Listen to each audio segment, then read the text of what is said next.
महाराज जी, लोग तो कहते हैं कि जिह्वा से नाम जप करने से कोई लाभ नहीं मिलेगा। कहते कर में तो माला फिरे, जीव फिरे मुख माही, मनुआ तो चहु दिस फिरे, यह तो सुमिरन नाही। कुछ लोग कहते हैं हाथ में माला चल रहा है, जीभ में नाम चल रहा है, मन संसार में घूम रहा है, इससे तो कोई लाभ मिलेगा नहीं। जब अधिक समय तक हम नाम जपते हैं तो मन नाम में हो जाता है। इसलिए तुम ऐसी बातें मत सुनो, निरंतर नाम जपने का अभ्यास जिह्वा से ही करो, तुम्हारा मन भगवदाकार हो जाएगा। तो महाराज जी सुनते हैं भगवदाकार वृत्ति बड़ी महिमामयी है, तो ये कैसे आती, कैसे भगवदाकार वृत्ति आती है? तीव्र अभ्यास और निरंतर स्मरण से। जब क्षण क्षण में वृत्ति हमारी भोगों की तरफ जाती है, उस वृत्ति को हटाकर हम नाम में लगाते हैं तो नामाकार वृत्ति, एक एक वृत्ति जब नाम में लगने लगती, नामाकार वृत्ति प्रभु के रूप में लगने लगती तो भगवदाकार वृत्ति, तत्व चिंतन में लगती है तो ब्रह्माकार वृत्ति। इसलिए विशेष प्रयत्नशील उपासक वृत्तियों को भगवदाकार कर लेता है। प्रयत्नशील, बार बार मन संसार में जा रहा है, उसे हटाकर नाम में लगाते हैं, बार बार नाम में लगाते हैं, धीरे धीरे वृत्तियां नाम में हो जाती है। जब स्वतः एक एक वृत्ति नाम में हो जाती है तो भगवदाकार, मंत्राकार, नामाकार, ब्रह्माकार ऐसे शब्दों से कहा जाता है। ये केवल बातें बनाने से नहीं होता, पुरुषार्थ, तुम्हें भगवत कृपा से सामर्थ्य मिली है ऐसी। उपासक प्रधानता कृपा की मानता है, अपने पुरुषार्थ की नहीं। पूरा प्रयास करके भगवदाकार वृत्ति का, और फिर उसमें देखता है कि बड़ी कृपा है, ये जो पुरुषार्थ हो रहा है ये गुरु कृपा से हो रहा है, ये भगवत कृपा से हो रहा है। भगवान की आज्ञा समझकर पुरुषार्थ करे और उससे लाभ हो तो भगवत कृपा समझे। आपका तात्पर्य यही है ना? हां हां, यही सिद्धांत है। ऐसा ही करना चाहिए। ऐसा करने से अभिमान नहीं होता। क्या कि प्रभु की आज्ञा है कि मनुष्य जन्म में भगवत प्राप्ति करे, गुरु की आज्ञा है कि इस उपासना के करने से भगवत प्राप्ति होती।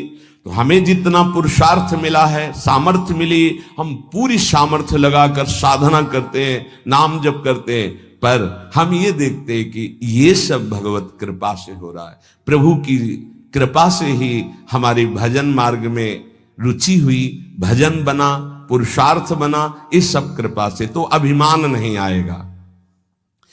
महाराज जी, आप तो नाम जपने के लिए कह रहे हैं, लेकिन बहुत से विद्वान लोग नाम नहीं जपते। क्यों नहीं जपते? भैया, नाम जप करना तुमने कोई साधारण समझ रखा है? भगवत कृपा के बिना भगवान नाम नहीं लिया जा सकता। हरिवंश कृपा, हरिवंश कहें, हरिवंश कहें, हरिवंश लहें। अनुरागात्मिका भक्ति का परिचय नहीं मिला, उसमें नहीं, तब तक ये सब चलता है। थोड़ी देर ये, थोड़ी देर ये, थोड़ी देर इनकी उपासना, इनका कीर्तन, इनकी चालीसा, इनका पाठ, ये प्रारंभिक भक्ति। लेकिन प्रेम लक्षणा भक्ति में जाकर के वो समिट जाता है, अपने इष्ट देव के नाम रूप लीला धाम में अनन्य हो जाता है। क्या नाम जप और संकीर्तन मात्र से शुद्ध ज्ञान प्राप्त हो सकता है, या फिर और कोई साधन करना पड़ता है? अगर वो नाम जप और नाम कीर्तन करता है तो ज्ञान इच्छु होने पर उसे शुद्ध ज्ञान हो जाएगा।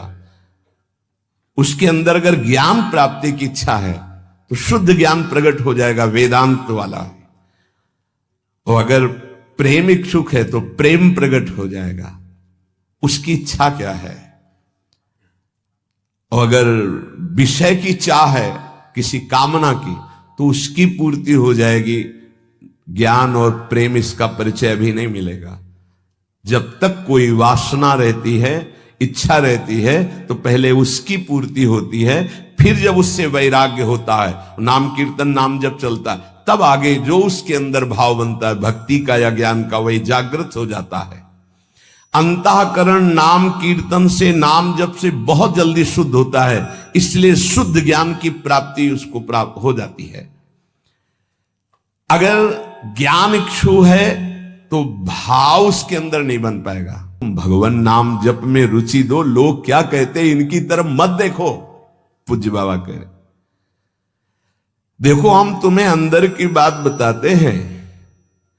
वेद पाठ और इन पाठों से लोक लोकांतर के सुख मिल सकते हैं, लेकिन नाम कीर्तन नाम जप से भगवत प्रेम, भगवत प्राप्ति, भगवत दर्शन प्राप्त होते हैं।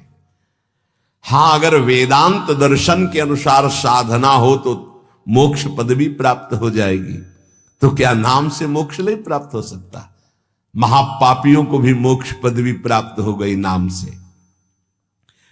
जब इतनी महिमा बाबा आप नाम की बताते हो, तो नाम कीर्तन में और नाम जप में सब क्यों नहीं लग जाते? क्यों नहीं लग जाते? देखो भाई, स्कूल में 200 विद्यार्थी पढ़ते हैं तो सब परीक्षा में उत्तीर्ण नहीं हो जाते हैं।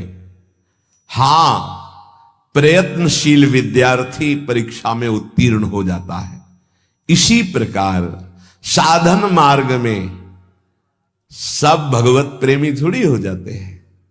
हां, प्रयत्नशील, पुरुषार्थशील, ये आलसी, प्रमादी, कायरता, ये भजन मार्ग में सिद्ध थोड़ी होते हैं। ऐसे आलस में पड़े हैं, प्रमाद जो नहीं करना चाहिए वो कर रहे हैं, कायरता की द्वंद्वों को सहने से डरते हैं। नहीं, ये सूरवीरों का मार्ग है।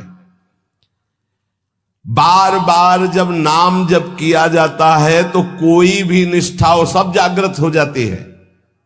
बाबा कह रहे, समस्त आसक्तियों का नाश करके तुम्हें भगवन्निष्ठ बनना है, किसी की बात नहीं सुननी।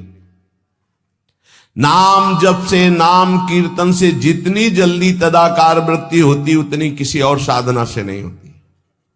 जो नाम जप करते हैं, नामी सदैव उनकी रक्षा में उनके पास रहता है।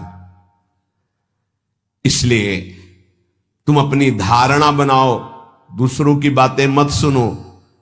तुम जैसी जैसी धारणा पुष्ट करते जाओगे वैसा तुम्हें अनुभव होता जाएगा। तो नाम जापक को क्या सावधानी रखनी चाहिए जिससे उसका नाम सिद्ध हो जाए? बड़ा सुंदर प्रश्न उत्तर। प्रश्नकर्ता पूज्य श्री स्वामी अखंडानंद सरस्वती जी महाराज, उत्तर देने वाले ब्रह्मबोध संपन्न पूज्य बाबा उड़िया बाबा जी महाराज। तो क्या सावधानी रखे, क्या त्याग रखे जिससे नाम जापक सिद्ध हो जाए? सिद्ध नाम जापक रोम रोम रग रग नामाकार वृत्ति। पहले तो असंबद्ध प्रलाप छोड़े, असंबद्ध बेमतलब की बातें। नाम जापक को पहले वाणी को संभालना, क्योंकि इसी से नाम जप होता है। बेमतलब की, ठीक बहुत गंभीर, शत भरे, मृदु भरे, भगवत भाव भरे वचन बोलो, नहीं तो अब आपने समझ लिया होगा कि अब तक आपने अपने जीवन के रजिस्टर में क्या लिखवाया है। अतः जो लिखवाया है वही मिलेगा। पूज्य गुरुदेव जी की अमृतवाणी का यही सार है। जय श्री राधे कृष्ण।